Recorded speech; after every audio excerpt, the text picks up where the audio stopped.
Host Jackson Mitchell, and we are back with another episode of the Walk On Mentality podcast. This week in the studio, I have the pleasure of sitting next to across from Dr. Deborah Miscoll.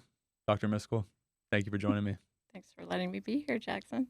Yeah, I'm super excited to have this conversation. I've been looking forward to it for months now. So excited to finally be here.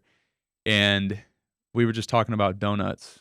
So I would love for you to fill me in on where does the origin of your love for donuts come from, and what's your go-to? You know what? It is just, thank you for that, because everybody around me will now understand this is the basic, authentic Deborah Miscoll, and it clarifies or defines everything that I am as an individual. But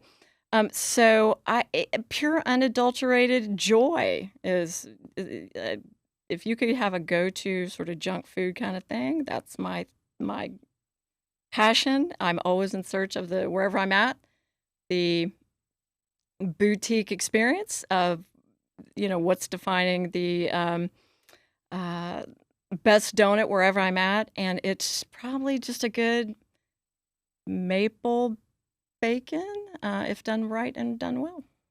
Can you think of one maple bacon that you've had that was just exceptional?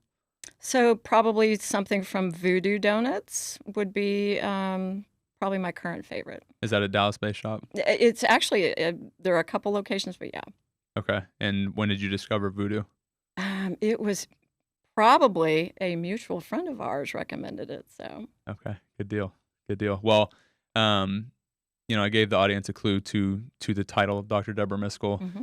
And as I was thinking about this earlier today, I thought Dr. Miscoll, doctor of psychology, collegiate athlete, this resume that's fantastic. But I also know that there's a story, kind of like a phoenix story, where you rise from the ashes. Mm-hmm. And so I would love to go back to just where it all began, and just hear a little bit more about your background and ultimately how you kind of got on this path to pursue psychology. Sure. So I could tell you that probably from a really, really early age, I was interested in crime. And interestingly, sort of kind of the worst of the worst, because I was authentically passionate about care of people. And it was interesting to me about what would propel somebody to go and do the things that we all agree from a human moral perspective are not the right kinds of things. And it was less about, let's say, becoming a police officer versus what was the dynamic around that. But and that was curated in parallel, I think, to some life circumstances. But I'm going to qualify it this way. It's funny because people will say if you've had let's say, a tough upbringing, that somehow it drove, the purpose to end in a certain career path. And I'm frankly not going to let a tough upbringing steal what I did, because I did that. It didn't define me. Did it influence to some degree, maybe even make me more passionate about the pursuit of certain things? It predates that, but I'm not going to give my work to that, right? Which was the toughness or trauma or whatever you want to call it. I did grow up unusually. In fact, there's a lot of people that don't even probably know, even my kids probably don't know fully the background, but I think it had a lot to do with who I am today. And so grew up in a just sort of the normal way, reasonable, two parents doing our thing. But there was a subtlety going on under the covers to that I didn't know, but through reflections and family history and things like that, learned that there was some pretty serious dysfunction and some neglect. Mm-hmm. And unfortunately, who knows, fortunately, the family broke up when I was a teenager, and then it got really bad. And had a very distant father. In fact, he was pretty much absent from that point forward, and stayed with my mother as it was kind of traditionally done back in the day. Mm-hmm. but she went through a series of experiences that opened up our house to abuse. And there was financial insecurity, there was physical manifestations of that abuse, even sexual abuse. And it was just, there was a seminal moment. I know we sort of in a pre-call talked about this, where it was ridiculously awful. And it was like, what the fuck is going on here? You know what I mean? Mm-hmm. And even at a pretty young age, I was like, this is not the way it's supposed to be. What is going on? And I remember there was a culminating experience that, upon reflection, all these decades later, really, I think, was a seminal moment for me. And that was, I was sitting on the curb. We had a house fire. And I'm sitting on the curb, and there's police there, there's firefighters there, there's paramedics there, because what we found out later, and cut to the chase, what we think happened is it was probably a murder-suicide attempt, where the stepfather in the home had attempted to overdose, set the house on fire while the rest of us were asleep. And fortunately, we were able to get out of the house safely. But I'm sitting on the curb, and these first responders are walking by me, and they're looking at me with pity. Mm-hmm. And I was like, no, this is not. And in that moment, I was like, this is not who I am, and I'm not going to take pity, right? And unfortunately, during that time, though, the family was super fractured. There was no father sort of protecting the situation. And it was really interesting because I was thinking about this just in preparation for our conversation. Something really good happened. I figured out I didn't have any help. Mm-hmm. And that sounds bad, but it totally opened the door to, I'm not going to try to work a condition. I can't change it. I had failing parents. There was an abusive situation. I knew it was all screwed up. And I was like, I don't have this. If I don't have that, what's the option? And so the idea of persistence, and I'm like, it's just me. I got to figure it out. But a world of opportunity.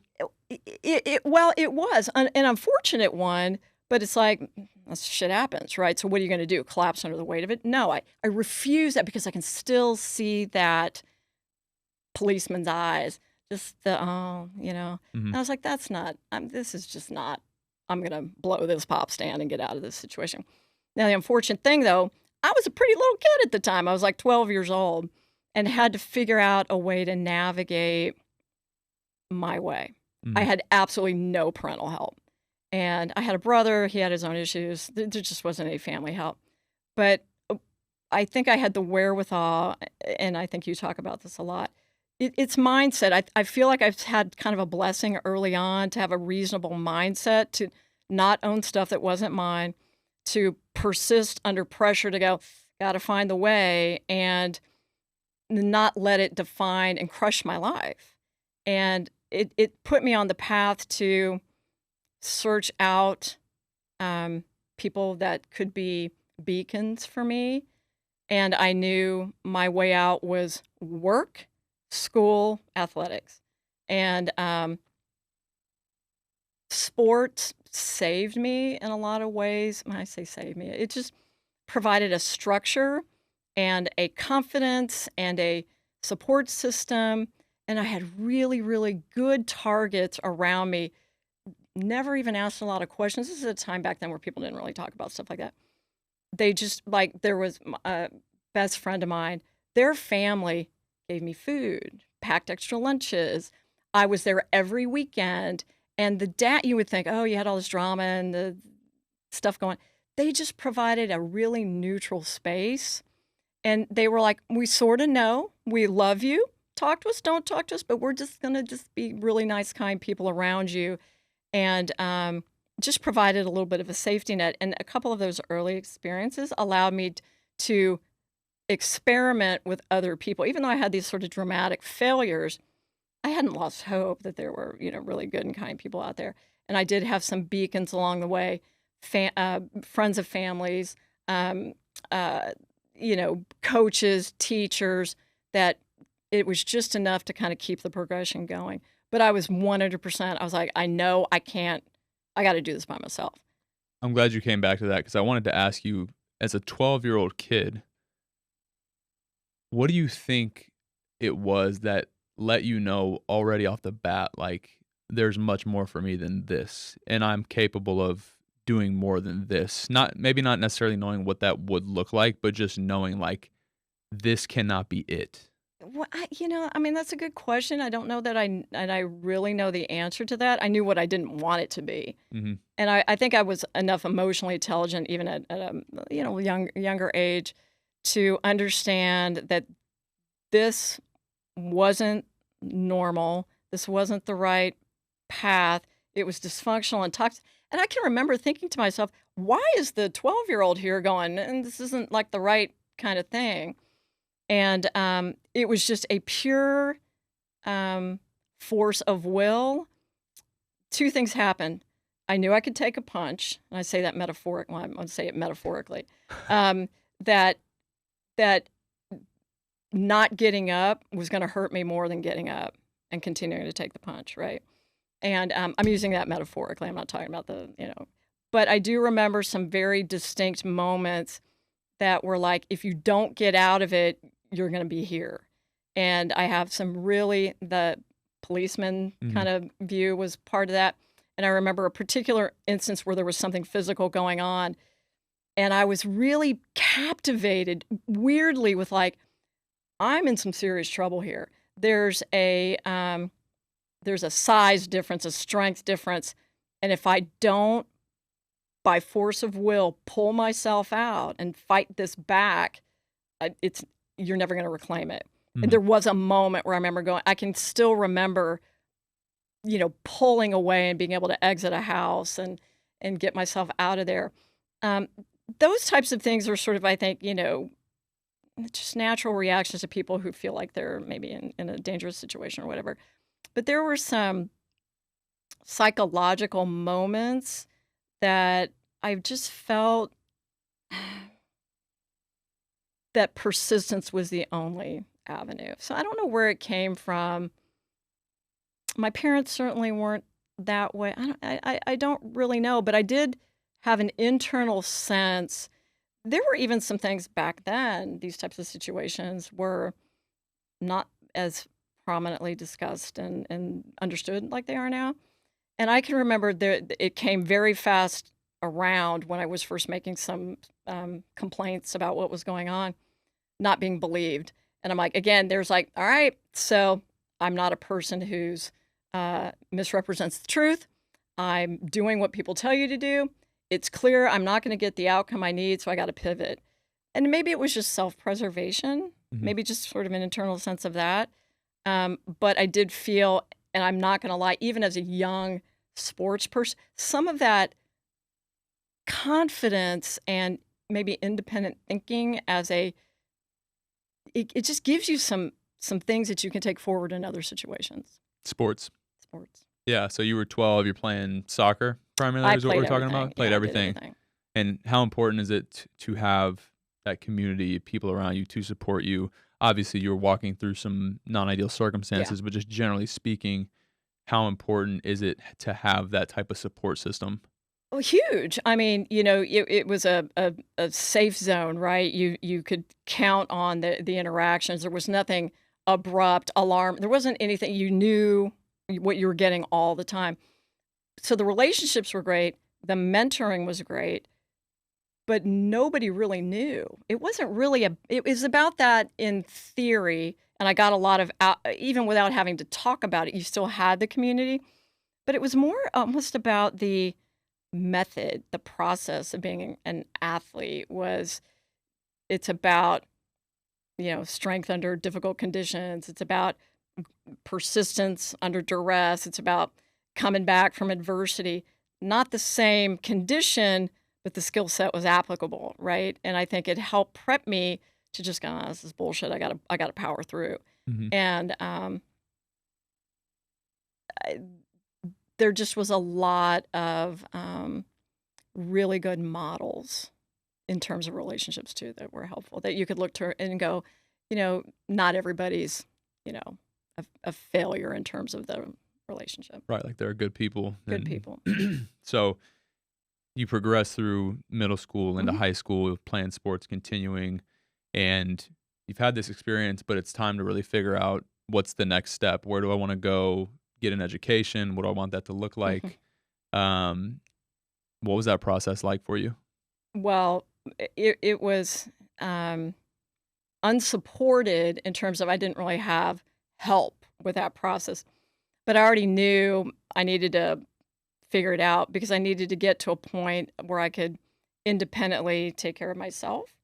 And school was the avenue. I love school anyway. In fact, my kids are always like, "You're such a nerd," because it was like it's always about this documentary or this book, or and that truly was. I had a very big academic appetite, and but I didn't have guidance through the process. And it's actually kind of a funny story because I didn't apply. This is me, and this is kind of who I am as a person. I just kind of do things my own way. And it's weird because I always felt like I knew what was right for me. I always had this internal sense, even though everybody else was like, "Don't do that, don't do that." I was like, "Yeah, I think I'm gonna be all right. I'm gonna test it." I was always okay with testing and failing. I was never afraid to test it though. And so when I was going to think about school, I applied to one school. That was not recommended. And it was probably out of reach. When we talk about walk-on mentality, I did not look good on paper, um, but I knew. So I'm a local girl, SMU. I didn't even have the thought like there was anywhere else I could go. I didn't have anybody telling me one way or the other. It's like I feel like this is the right fit. It was smaller. I felt like I needed a little bit of support to get to the next level. Didn't want to be drowned in big classes and things like that. And like I said, probably didn't pass the eyeball test. I was a good student and all that good stuff, but I was like, "Ooh, that's a good school. I don't know." But I did this. I said, "Let me ask for an interview." And I was like, "Can I just go talk to somebody?" And this is just me asking questions. I didn't even know there was a process. Hmm. So I was like, "Man, if I could just get, if I can talk, I can talk my way in. I know I can. Even though maybe the eyeball test isn't looking so great, just give me a shot." And I went in there and I sat down for this interview and I'm 100% confident that's exactly what got me in. I was like, just give me a shot. I'm going to do exactly, I'm going to be that, beautiful success story of somebody that kind of rose from, maybe just we're going to take a chance. We'll see what happens. I'm going to be that person. And I crushed it when I got there. Scared to death, but I needed to talk my way in. Don't you tell a story, or didn't you tell me a story of somebody literally telling you like, Oh, "There's shit. no way that Oh this my is gonna God. happen for Yeah, you," or my like, "There's school no chance"? counselor who, was like, "Yeah, way to crush a dream, lady." But, I had a plan. It's not like I didn't have a plan, but she's like, "Yeah, you talk about a stretch school, not really. You probably shouldn't really even think about it." Plus, I had no money, Yeah, so that was another factor. you But need that at SMU. oh my God, I can't even. So, but my counselor was telling me, "You don't have a hope of getting in there." And I'm like, "Well, I'm still going to go talk to him.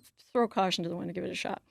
And my thought was, I knew it was probably the right choice for me. So I thought, okay, if it doesn't work out, I'll do the community college thing, just really prove myself there, transfer in. I had a backup plan, right? I knew I needed to go to school though. And when I got that acceptance letter, it was, relief and fear all mixed up in one because like, oh shit, now I got to really kind of, a lot of really smart people go there. And so I knew I was going to have to commit and really work hard, but I was certainly ready to do it. And ironically, like that, my freshman year, when they're doing like the counselor tours and stuff, that lady was there and I'm like, hey, here I am. Didn't quite go like you thought it might, right? And and I'm probably interesting, just not the person again, walk on mentality. I knew and had confidence that I could make my way. But if you looked at me out of all the people at SMU, probably wouldn't be the one you'd think would be sitting in the position they're in now. Right. But I had some qualitative things. There's the academic piece, but there's also, I felt I had some qualities that led me to that place. And it certainly was honed in some of these academic environments as well. Yeah, I mean, all the things. What I've found since leaving athletics is like that persistence under duress. Being able to get into a process and see it through regardless of the outcome. Time management, fighting through adversity, all the things that sports teach you are the things that like an economics degree for me or psychology or what have you. Like the degree, the classroom work is typically not going to teach you those things. Right. Obviously, you have to be able to manage a schedule to prepare for exams and things of that nature, but it's just kind of a different beast when you talk about sports. I'm curious, you mentioned this. Yeah, you had a backup plan, but you really were like, "Nah, I'm doing this." No, Like I knew I was going you to do it. told me, I knew it. right? You I knew it told was me going I'm to not happen. going to do it, but like, watch me do it. Yeah. And big part of the walk on mentality is like setting these lofty goals and having a plan and committing to it, doing the work to achieve your goals, no matter how long it takes. Would you say that you take that same approach to pretty much every area of your life from the standpoint of like, I have my eye on this prize, so to speak, and you can tell me it might not work, but I'm gonna go to work. 100%. Yeah. Even in my current role, and when you talk about like, oh my God, I'd been thinking about this. We're probably going on 20 years. And I was like, I know we can do something different here. If y'all would just kind of come from the dark side to the light, I can show you the way. And I think through, good persistent work, knowing your craft to some degree. I mean, there is some technical skill, but it's like I got it. I know what you need. Just give me a beat and we'll get it figured out. And I had the most just unbelievably egregious challenge to that. And as you know, getting into the corporate world and things like that, it can be a dirty place, a lot of politics, a lot of things going on. And I mean from the get-go, right? I just even in the beginning of my career. But I was like, I always sort of trusted I knew the right thing to do. And if I just showed up, it's kind of like we were joking about Coach Prime. It's like, even when people aren't looking, you do the work. And I think that's ultimately what got me here, which is sort of funny again, because you're like, damn, look at where she is. It's weird that I'm in this spot, and I'm very grateful for it and everything like that. It's just that persistence, knowing your mind, trusting. And I think trusting and having confidence in yourself, and that fear of just taking the leap. Just you gotta just go. Mm-hmm. It's funny, and I was thinking about this earlier. It's like you say, "Oh, it's weird that she's in this position." And from my standpoint, it's like I'm not surprised at all. Mm. And just based on the conversation so far, it's like the qualities are there, and it's like you just had to figure out what you wanted to do, and it was like you were gonna figure out a way. Go ahead. Were you about to? No, I was just gonna say, part of it, and we were talking about this as we were getting going here. I think one of the qualities maybe that you and I both share, which is a great quality, I think, is this flexibility. This isn't where I plan to be. And the interesting thing, and I'm just going to say this, where I wanted to be, I got it. I got that too. I knew I could get it. I just had to weave my way. Again, despite a lot of people going, no, don't do that. You can't do it this way. I got it. And I knew it was the right pathway. I had to make a difficult decision to let my dream job go, if you will, because my passion, my purpose, it's not about this, it's about my children. And it wasn't the right decision for my children. And it was not a moment of hesitation to go, I'm going to let it go. I worked hard for it. I still have my offer. And that's good enough. But without the flexibility and keeping a little bit of I think there's drive, and I think there's vision, but a little bit of flex to open up for other opportunity. Never in my wildest dreams would I be like, I work for a top 4 in this position. It almost sounds a little made up, but anyway, it's super fun, and I'm blessed that they have invested the passion, the finances, the commitment to do things differently in an organization. You're like, wait, what? They do what? It's amazing, and it actually has brought different things to me that I wouldn't have, had I not been open to it, I wouldn't have experienced. So it's a win-win, but it's had to be open to it. Yeah, and just to be clear, I mean, it'll say this in the title, but you're the Chief Mental Health Officer I at am. Deloitte, and Are you the only chief mental health officer in the nation? So, with the exception of a person that has an advocacy position versus a tactical position, I would say yes. And it's probably one of the best decisions a corporate entity can make because people underestimate not just the health side of it, but what somebody like me brings with this weird skill set that I have because I started my career in criminal and forensic psychology, which sounds weird, but I'm used to evaluating risk, law, things like that, and it just coalesces into this really nice skill set so we can not only protect our organization, the health of our people is always the priority, and also how an organization handles really complex things where there's an intersection of psychological things and the business or a legal issue or a brand issue, whatever it is. Um, it's probably the coolest thing on earth, and I'm really pleased to have it. And you've basically created it. Yeah. Yeah, which is really cool. And I was gonna ask, I mean, how important is it to be open to whatever? I mean, Well, yeah, you have to be right, but and I would say that openness extends to this, right? So when you talk about the eyeball test and stuff like that, I'm like, so I have a thing. I'm really good with vision, but like, you know, Tableau, Excel spreadsheets, and that's not my thing. Financial plan, like, wait, we have to have a budget? What is it?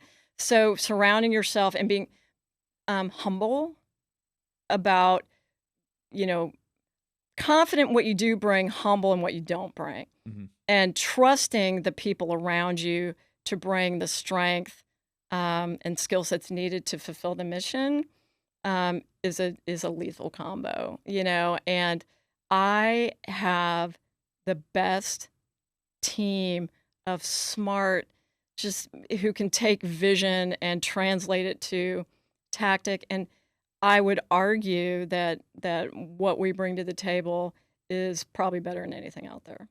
Yeah, that's really cool. And I was gonna ask you, I mean, so your background is this forensic law, Mhm. psychology, working. I won't even talk about what you worked on at that point in time, but I know that to your point about building this team, you've brought in Dr. Naylor, Mhm. sports Best thing psychologist, I ever and did. Dr.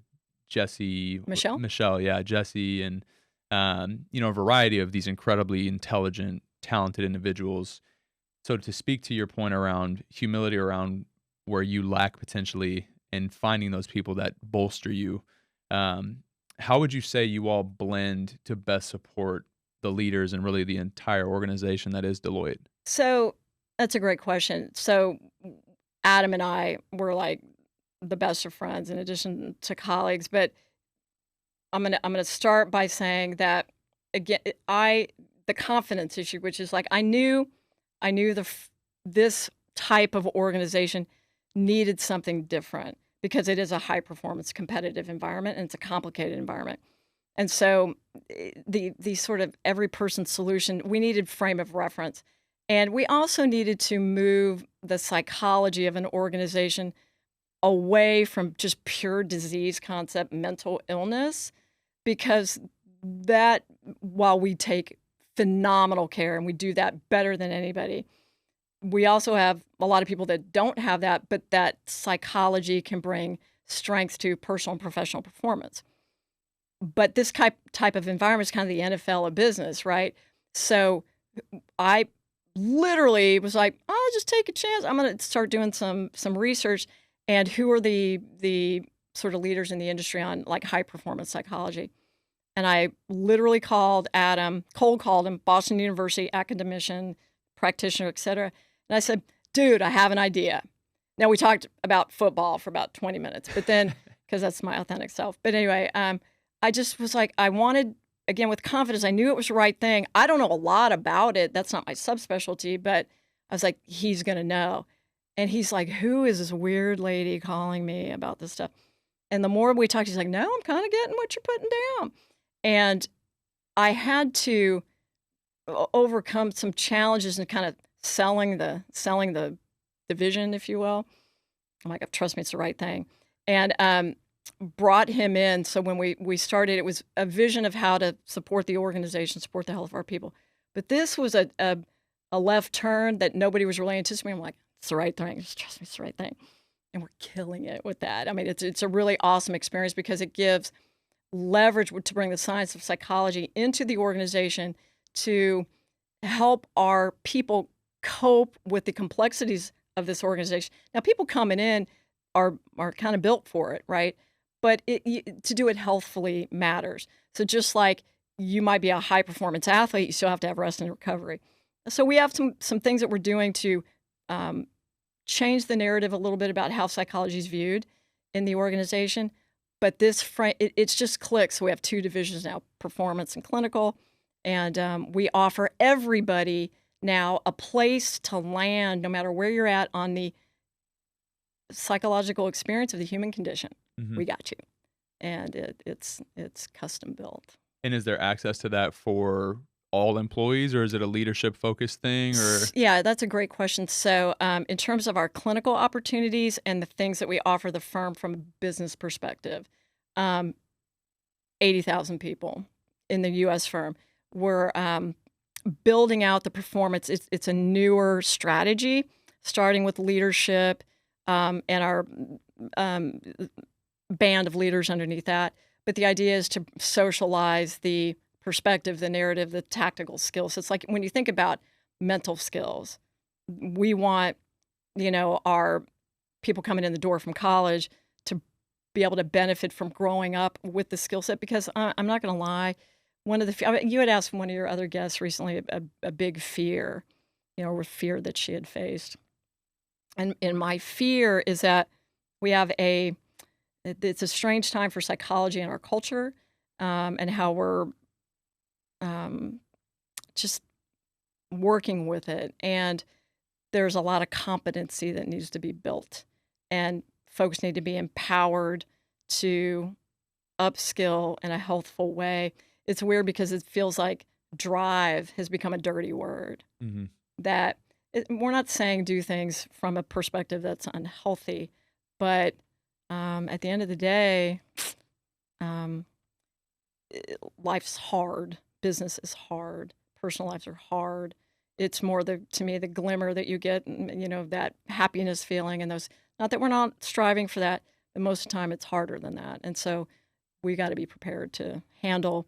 I heard a quote once about, do you prepare the traveler for the road? I'm that person, or the road for the traveler. I can't always prepare. I can't always control all condition, but I can absolutely control my ability to navigate. Yeah, control what you can control. Yeah, and we want to upskill in that. Yeah, it's interesting because, I've worked for various companies, and I feel like there's always a EAP or like a wellness program where they're maybe doing weekly or monthly sessions that you can tune into on Zoom and watch a presentation and maybe submit an anonymous question. But I feel like the work that you're doing is way different than that. I would say it's yes. In fact, we don't even consider ourselves like employee assistants. It's a little bit of a diluted industry. It doesn't necessarily always meet business need, and we needed something more sophisticated to attack our business and our people. And so we consider ourselves a psychology services solution, and we are differentiated from wellness and well-being because there's especially in a corporate environment, that's what I'm speaking to. I see sort of health and well-being as health promotion, lifestyle hygiene, kind of staying resilient and managed in that way. But the minute you're talking about psychosis, that's where the doctor comes in, right? And there's a seasoning, there's an expertise about what to do, how to do it, not only for health, but firm protection, and having the solutions at your fingertips in a certain way that I think exceeds most of those. And I'm pulling for the industry. I am, because there's so much need, but it's become a little bit degraded, and we've got a lot of tech disruptors coming in. Badass stuff, but is it clinically? I think the jury's still out a little bit in terms of is it really producing the outcomes that we need? We're watching it really carefully because it's great in terms of allowing equitable access. We just don't want to give equitable access to crap. Hmm. And I use that word a lot in this. We got to be very, very careful because we're really caring for people and solving complex problems, and we need a full understanding of that. Yeah, I would be curious to know when you talk about these high performing leaders at Deloitte. As somebody who considers myself a high performing person, I feel like there was a period of time where I had this almost wall up to the fact that I could potentially benefit from having a conversation with a psychologist. Yeah, And then when I had a conversation with a psychologist, it completely changed my life. yeah, And so, as you're trying to present this opportunity to men and women who've maybe never been exposed to it, maybe are like, oh no, that's weak, or whatever the term is, yeah. how do you get buy-in from those people? How do you get them to kind of drink the Yeah. Kool-Aid a little bit? That's probably not the Well, best. part of it was sneaking in the high performance side, right? Because the interesting thing about that field is, like most of our team and our external consultants that support our team are doctoral level clinic. I want to say experts in psychology, so they get the dynamics, but we're bringing them in and where they're at, right? Now, I'm going to say stigma isn't what it was before, but yeah, Hmm. especially with people people are all like, man, I'm loving that I have, ADHD. I'm on TikTok about it. I'm owning it. I'm wearing the t-shirt. And I think we're sort of past that. It's actually an access issue now. But in terms of the high performance, I certainly think the environment is more um, agreeable for people to come forward. Um, a really high performing leader, just like a NFL athlete or a celebrity, musician, whatever it is, there is a little bit of a protective feature that needs to happen because if something's going a little south, that has implications for a lot of different things. But we know how to do that, Hmm. and I think as long as we were able to show one that we're extraordinarily seasoned and understand the frame, and I'm gonna create an environment for you to do what you need to do in the way that you need to do it helped. And part of it, Jackson, was just showing that we're not weird. We're approachable. We're not the crystals, and we're just, You're self. not lighting. No candle. No, that we get the frame. It's kind of like cop culture, if you will. Once you get one, the rest will come. And I was wanting to persist and just showing, I got it. I got it. We're seasoned. We're going to take care of this. I understand the concerns. We're gonna backstop all of that, but also finding pathways for them to access. Um, Solutions and services that made sense in the high performance environment that weren't that because we were building trust and we were building relationships. And if it went that way, they were a little bit more like, okay, we know Deb. I can go to her and it's going to be all right. So it was a little bit of a proving ground. I think, you're kind of doing your reps, doing your reps, doing your reps. And as long as you kept doing your reps, showing up, doing it right and well, people are watching you very carefully and going, okay, I can trust what I'm seeing. And we invite people to try us out before they make a decision because they won't be disappointed. But part of the attacking that was to bring the high performance side in, which was more relatable. How do you yourself kind of stay in that? I don't know if I want to call it a high performance state, but I was thinking about it earlier. It's like you're the person who's driving the boat, so to speak, Hmm. helping, a large number of people navigate various Right. situations. How do you also make sure that you're able to navigate similar, different, the same type of situations? Well, fortunately, because you do it, you can take your own learning, right? So I'm a constant student, and that helps. But I'm also great at having a board of individuals and sounding boards that I can go to. And I rely on perspective and reflections from others a lot.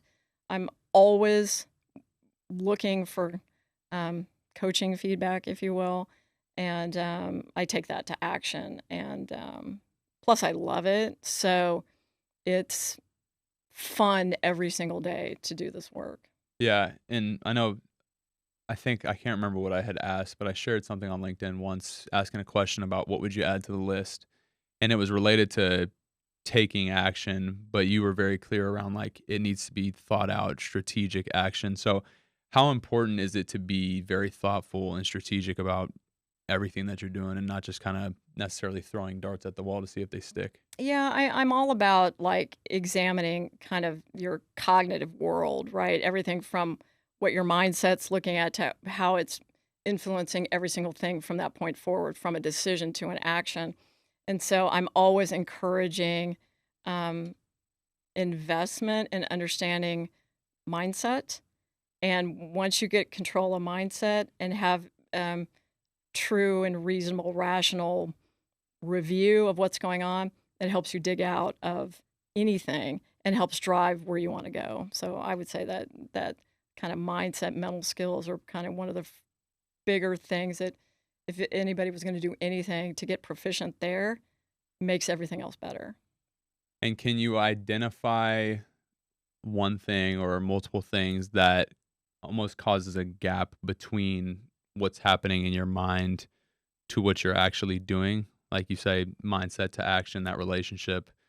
Sometimes there's a gap. Well, I want to say there's a fundamental lack of awareness. I mean, we sort of joke about this at work that you probably know what your tire like your pressure is more than you're evaluating your psychological condition and getting proficient. Now, I'm of a certain school of thought that says sort of cognitive work mindset, almost in a chain, influences everything else from emotional state to actions you take to your physiological responses to things.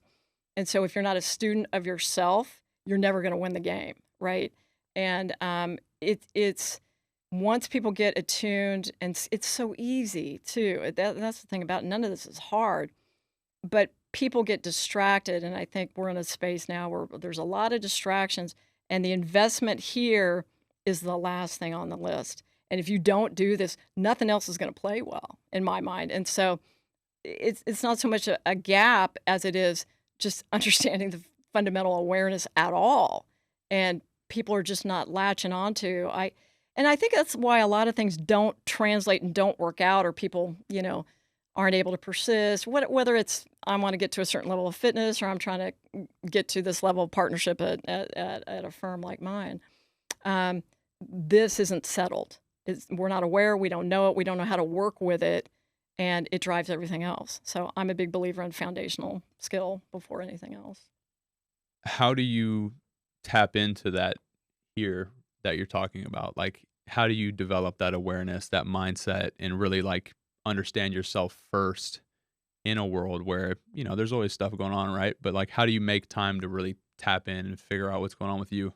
Yeah, I think first of all, you have to slow down. Secondly, you have to sort of listen to, people refer to it as like self-talk, if you will. What's the tape that's running?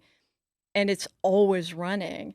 And if you just pause, right? So commit to pause and listen, you'll start to catch the theme, the track. And once you pick that up, then you can start to make adjustments. And there's evaluative components to that. You can go, is this working for me? Is it not working for me?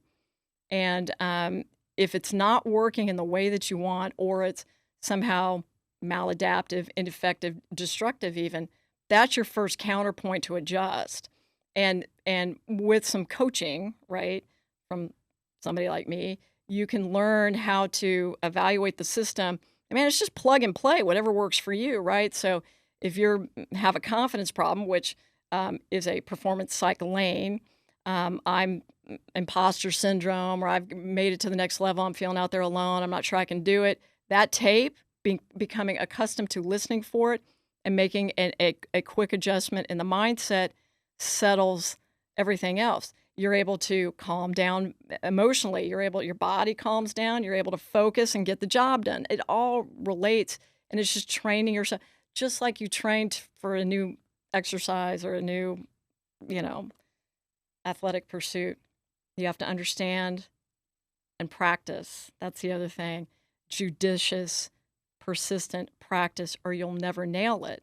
And there is you got to put some time in. Just like with athletic skill, mental skill, emotional, psychological training is in order to get it right. It's all about reps. Yes, Yeah. 100%. Do you think that people don't because they're scared? No, no, I don't think it is. I think people drift because uh, there's like an override. I talk about this a lot. So you're like, yeah, I'm going to get to the gym, man. And there's an override, but it's late. I'm tired, whatever it is. That tape has to reorient to go, yeah, it sucks. I'm tired. I'm going to get there. I'm going to feel better when I get there and I'm going to get the outcome I want to get. Sounds different, doesn't it? And it's going to propel you in a certain way. I think people don't catch the override. That's what I think the problem is. Yeah, I've never heard it put that way, Because but even fear to me is going to be an emotion that's built off a mindset. So if you if you catch it and adjust the mindset, the fear doesn't happen, right? Or you mitigate the fear, or you bring it down. Look, there's some things that are like we're all going to have things, feelings, reactions that we got to manage, mhm. but we don't want it to eliminate our potential. But you got to catch it first. Yeah. So again, it all comes back to the self-talk, the tape, and how you're I think tuning so. it and what. Yeah, Yeah, and the beauty of it is it's entirely within your control. yeah, It's not impacted by anything else if you choose it to be that way.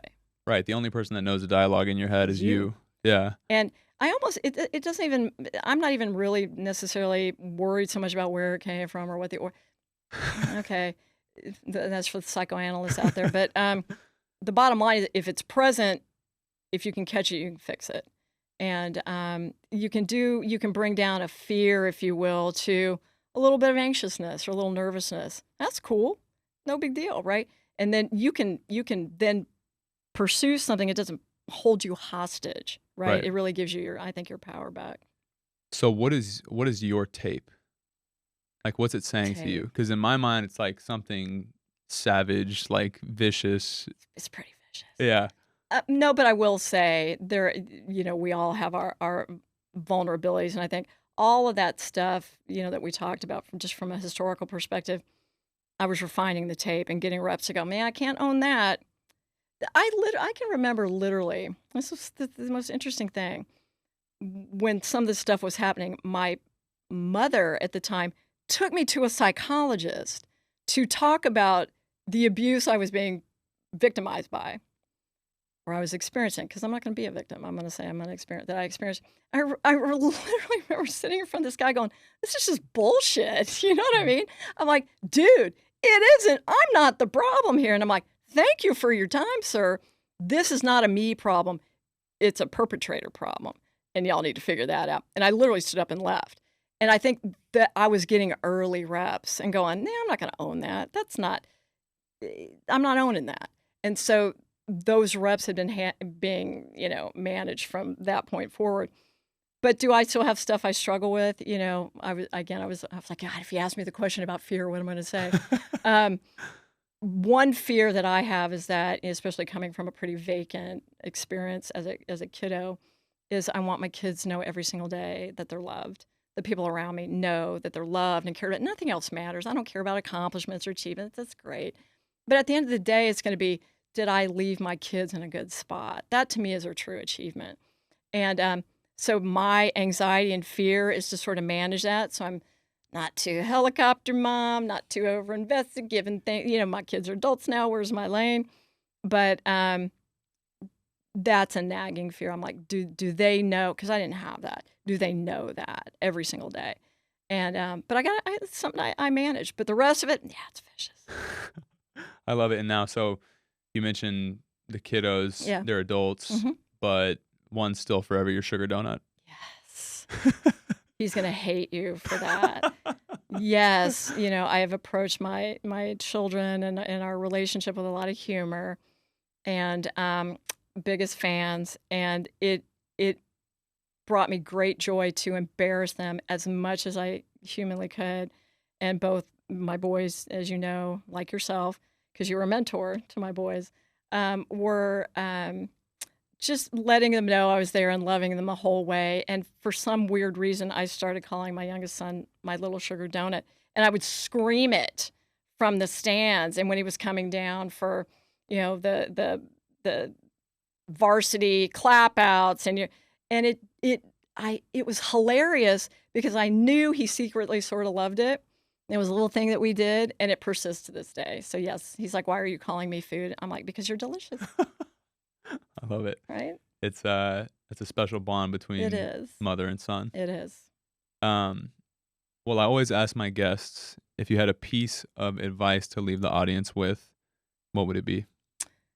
Um, I would say, um, take chances because the anticipatory anxiety you have about a maybe negative outcome, if it happens, it probably won't. If it happens at all, you can handle it. Trust your gut, trust in yourself to know what's right for you. And I think be open to people and relationships because at the end of the day, I would literally not be in this role. I was smart enough to develop a relationship with somebody who I was admiring, I was curious about. And this guy, because of that openness, right? I'm trying to work my network, build relationships, just check out the landscape. This guy brought me in and he said, "I'm going to change your life." And he did. And it was because if I had not been, I guess, maybe brave enough to reach out, build a relationship, I certainly would not be in the position I am now. And he changed my life. And the really, really sad, unfortunate story to this is that when he walked me through the offer at the firm, and I remember leaving and going, he just changed my life because the financial stuff, the package, the opportunity, everything that was happening was hitting my Achilles heel as a person who came from um, let's say, a childhood that was a little unsafe. And it's like it just washed over me this relief. And he cared about me enough to do that. And unfortunately, he died like 2 years after I got this position. But when I told you one of my fears was about making sure people knew how I felt about him, I was able to say, "You changed my life." So, So be open to connection and relationships, trust your gut, and whatever you're doubting yourself in, stop doing that because you probably can. yeah, and he probably got it anyway. So it's just a lot of wasted energy. So, Yeah. Awesome. yeah, Well, I've really enjoyed the me conversation, and I too. can't thank you enough for joining me. Awesome. Thanks, Jackson. And to the listeners, thank you guys for tuning in to another episode of the Walk On Mentality podcast, and we will see you on the next one.